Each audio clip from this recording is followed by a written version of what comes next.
Hi guys, welcome to my channel Airavata tech info.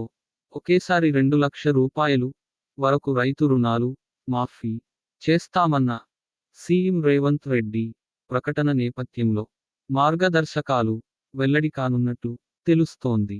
వీటిలో ఎలాంటి సందిగ్ధం లేకుండా స్పష్టంగా ఉండాలని అధికారులను మంత్రివర్గం ఆదేశించింది.